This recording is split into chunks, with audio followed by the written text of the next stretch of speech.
वीरान पड़ी ये जर्जर कोठियाँ इस बात का सबूत देती हैं कि यहाँ पहले एक नगर बसा करता था और आज लगभग 2 सदी बीत चुकी हैं, पर ये गांव फिर से आबाद नहीं हुआ और ना ही तो आसपास के वो 84 गांव जहाँ कभी पालीवाल ब्राह्मण रहते थे।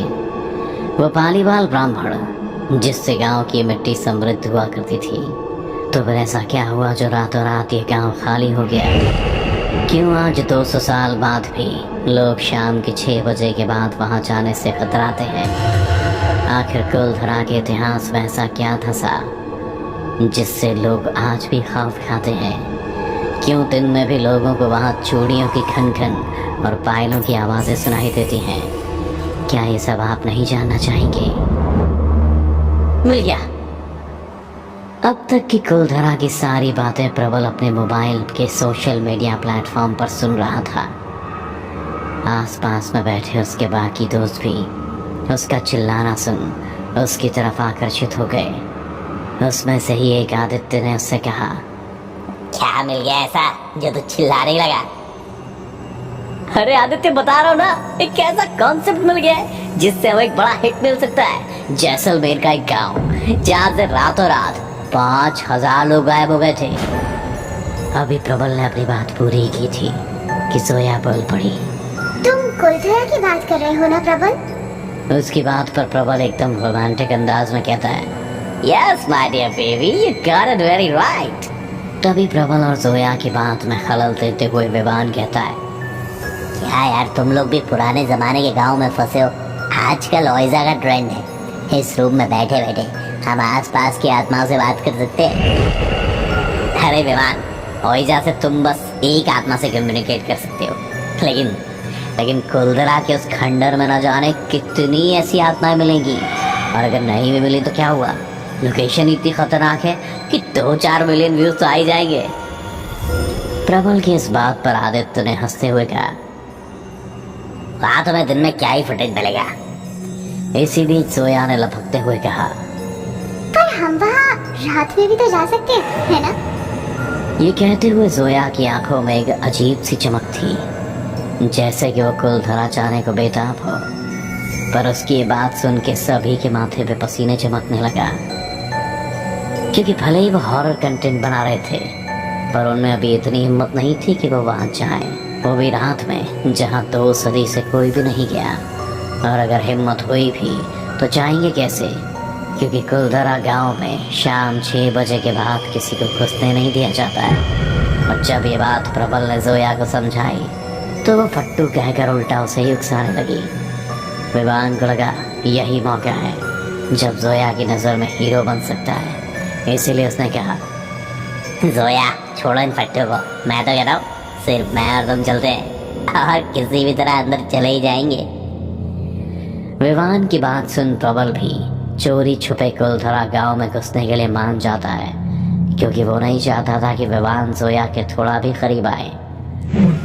अगली सुबह सभी गाड़ी में कुछ ज़रूरी सामान लेकर कुलधरा के लिए निकल जाते हैं। वहाँ पहुँचने से कुछ किलोमीटर पहले उन्हें कुलधरा का एक साइन बोर्ड दिखाई देता है और उसके थोड़ी दूर आगे एक बुढ़िया, जिसके पास पहुँचते ही प्रबल गाड़ी रोक देता है। गाड़ी का शीशा नीचे कर जैसे ही जोया उस बूढ़ी औरत की तरफ देखती है तो सख्त लहजे में उनसे कहती है, क्यों आई है यहाँ?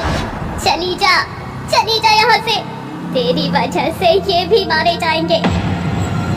उसके इस खतरनाक आवाज़ के सुन प्रबल ने गाड़ी को आगे बढ़ा दिया और जोया से कहने लगा, लगता है तुम्हारी दूर की वासी है, बहुत दिन से मिली नहीं है इसलिए तुमसे गुस्सा है। उसकी बात सुन सभी गाड़ी में हंस पड़ते हैं, पर जोया की नज़र गाड़ी के बैक मिरर पर जा टिकी, जिसमें वो बूढ़ी औरत को देख ही रही थी। पर देखते ही देखते काले धुएं में वो बूढ़ी औरत गायब हो जाती है। कुलधरा गांव के दरवाजे पर पहुंचते ही चादर ओढ़े एक आदमी ने गाड़ी को रोक दिया और अंदर जाने के लिए कुछ पैसे लेते हुए कहने लगा, शाम 6 से पहले लौट आइएगा, क्योंकि उसके बाद दरवाज़ा बंद हो जाएगा, क्योंकि उसके बाद तो यहाँ कुत्ते भी भौंकते हुए नहीं मिलेंगे। प्रबल उसे ये कहते हुए गाड़ी के अंदर ले लेता है कि वो टेंशन ना ले, क्योंकि ये चारों दोस्त तुरंत अंदर जाकर वापस आ जाएंगे। और लगभग 5 बजे के बाद वो गाड़ी बिना कहीं रुके कुलधरा गांव से बाहर भी निकल जाती है। बाकी लोग भी वहां से घूम के जा चुके थे, इसलिए ठीक 6 बजे उस आदमी ने कुलधरा गांव का दरवाज़ा बंद कर दिया और फिर बिना पीछे मुड़े वहां से चलता बना। धीरे धीरे रात के अंधेरे ने कुलधरा गांव को घेरना शुरू कर दिया था, पर न जाने क्यों प्रबल वापस से यहाँ पहुँच गया। लेकिन गाड़ी से सिर्फ प्रबल और आदित्य बाहर निकले। एक के हाथ में हथौड़ा तो दूसरे के हाथ में कैमरा था, जिससे वो दुनिया भर को ये दिखाना चाहते थे कि वो है असली डेयर डेविल्स, जो कुलधरा जैसे हॉन्टेड विलेज में भी रात गुजार सकते हैं।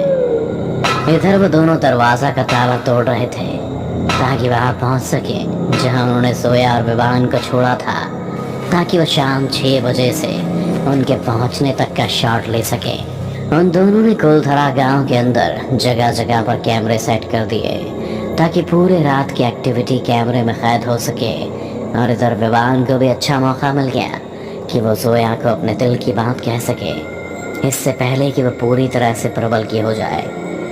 दोनों अंदर अंदर घूमते घूमते उस घर तक पहुंच गए थे जहां से इस गांव के खाली होने की कहानी जुड़ी थी।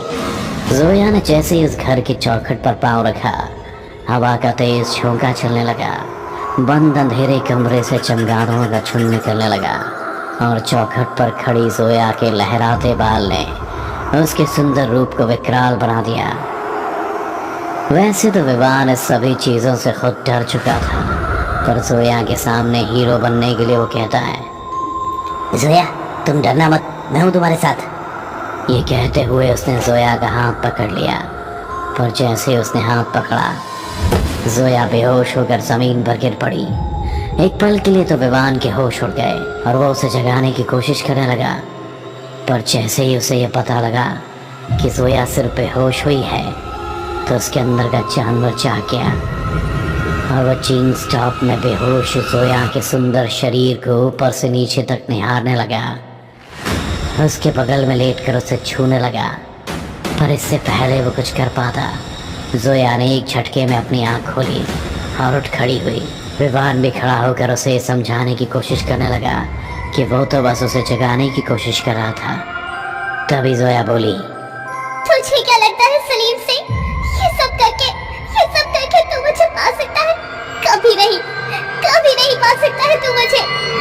ये कहते ही जोया के शरीर पर वो कपड़े लिपट जाते हैं जैसा कि आज से 1.5-2 साल पहले गांव की लड़कियां पहनती थी। इधर विवान का शरीर भी अकड़ने लगता है, मानो जैसे कि किसी ने इसके शरीर के अंदर प्रवेश किया हो, और वो भी देखते ही देखते किसी राज्य के दीवान का अवतार ले लेता है।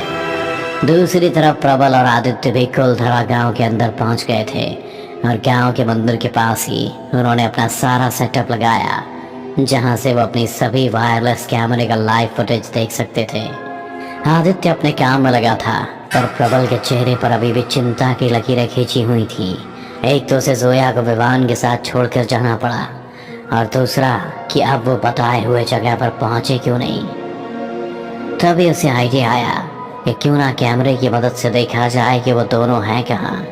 अभी प्रबल के मन में आइडिया आया ही था कि इतने में आदित्य ने चीखते हुए प्रबल को अपने पास बुलाया और उसके सर से टप टप कर पसीना बहा जा रहा था, क्योंकि स्क्रीन पर उसके सामने जो दृश्य था वो किसी के भी रोंगटे खड़े कर देने वाला था। जिस गांव को वो खुली आंखों से खंडर देख पा रहे थे वो उनके स्क्रीन पर आबाद दिख रहा था, और वहाँ लोगों में चहल पहल भी थी। तभी उसकी नज़र स्क्रीन पर जाती है जहाँ कोई उसे घोड़े पर नज़र आता है। जब वो स्क्रीन को बड़ा करता है तो वो कोई और नहीं बल्कि विवान होता है, एक दीवान के लिबास में, जिसने अपने आगे जोया को जकड़ रखा है और उनके आगे पीछे सैनिक भी थे। प्रबल ये सब देखकर कुछ समझ नहीं पा रहा था कि क्या हो रहा है। आखिर इस वीरान गांव में इतने सारे लोग आए कहाँ से, और विवान और जोया ये क्या कर रहे हैं। ये सब सोचते हुए उसे किसी गहरे संकट का एहसास होने लगता है। तभी उसका ध्यान उस स्क्रीन से निकलने वाली आवाज़ पर जाता है, जहां सलीम सिंह के रूप में विवान कहता है, कुलधरावासी भले ये आपका गांव है, पर मैं हूँ आपका दीवान सलीम सिंह, जिसकी यहाँ हुकूमत चलती है, इसलिए मेरी सेवा करना आपका धर्म है। और ये लड़की जो इस वक्त मेरे शिकंजे में है, उसे अपना अपराधी समझने की भूल ना करे, क्योंकि इनका अपराधी तो मैं हूँ, जो इनके रूप और यौवन को देख दूर नहीं रह पा रहा। पर मैं इन्हें सख्ती से नहीं बल्कि प्यार से अपने पास रखना चाहता हूँ, इसलिए इनसे शादी करना चाहता हूँ। और अगर किसी ने आपत्ति जताई तो मैं उनके विरोध में और उसे भी अपनी इस तलवार से समाप्त कर दूंगा। इतना कहते ही विवान ने जोया को नीचे गिराते हुए कहा, आज इसे छोड़ जा रहा हूँ, लेकिन फिर वापस आऊंगा। तब तक अपनी सहमति बना ले, नहीं तो इस पूरे गांव को हम अधीन ले लेंगे और आप हमारी बंदी। इससे अच्छा यही होगा कि इसे दुल्हन के जोड़े में तैयार रखें। इतना कहते ही विवान के शरीर में बसा वो दीवान अपने दल बल के साथ वहां से धमकी देकर निकल जाता है। इधर जैसे ही प्रबल की नजर स्क्रीन से ऊपर उठी तो भयानक रूप में अचानक से वही बूढ़ी औरत उसके सामने आ गई जो उसे रास्ते में मिली थी। उसे देखते ही उनकी सिट्टी पिट्टी गुल हो गई और वो उल्टे पाँव वहाँ से भागने लगे। और तभी आसपास के बहुत सारे खून से लथपथ लोग उनकी तरफ बढ़ने लगे, जैसे कि वो कोई ज़ॉम्बी हो और उनके ही खून के प्यासे हो। उन लोगों को आसपास से अपनी तरफ बढ़ता देख वो ऐसे घबराए कि आपस में ही टकरा कर वहाँ गिर गए। अब उनके अंदर इतनी भी हिम्मत नहीं बची थी कि वो उठकर खड़े हो सके। पर तभी वो बूढ़ी औरत उनकी तरफ आई और अपनी छड़ी को ऐसे घुमाया कि ज़ॉम्बी की तरह दिखने वाले वो सारे लोग किसी और दिशा में ही चले गए। तभी उस बुढ़िया ने भयानक आवाज निकालते हुए इससे कहा, मना किया था ना यहाँ आने से, लौट जाने को कहा था ना, पर मेरी एक भी नहीं मानी तुम लोगों ने। उसकी बात सुनकर प्रबल का विश्वास हो गया कि अब वही है जो उसे यहाँ से बचा कर निकाल सकती है। इसीलिए वो उसके सामने गिड़गिड़ा कर पूछने लगा कि ये सब क्या हो रहा है और हम कैसे बचें। तभी बुढ़िया ने कहा, बच्चे, यहाँ ये सब पिछले 2 सालों से चलता आ रहा है और यहाँ अंधेरे के बाद रुककर तुम इस सब का हिस्सा बन गए हो। जहाँ तक बात रही यहाँ से बच निकलने की, तो उस लड़की के कारण ही तुम सब यहाँ फंसे हो और अब वही तुम्हें यहाँ से बचा सकती है। उस लड़की को सलीम सिंह से बचाने के लिए आज रात फिर सभी गांव छोड़ यहाँ से निकलेंगे। उन्हीं के साथ बाहर निकल जाओ, नहीं तो सलीम सिंह तुम्हें छोड़ेगा नहीं। और ध्यान रहे कि भीड़ के साथ तुम बाहर निकलोगे, उन्हें भी पता नहीं चलना चाहिए कि तुम उनसे अलग हो। इस बुढ़िया की बात खत्म होते ही प्रबल स्क्रीन पर देखने लगा कि अभी वो आखिर है कहाँ। और जब उन्हें पता चला कि वो कहाँ है तो उन्होंने गांव वालों का भेष ले लिया और उनके भीड़ में शामिल हो गए और उन्हीं के साथ चलने लगे। भीड़ को चीरते हुए प्रबल अब जोया के काफ़ी करीब पहुंच गया था। तभी उसने देखा कि जोया की आंखों में आंसू है और चेहरे पर शर्मिंदगी भी, जैसे कि उसकी वजह से ही इस पूरे गांव को अपना सब कुछ छोड़कर जाना पड़ रहा है। तभी प्रबल को भीड़ से हलचल की आवाज़ सुनाई दी।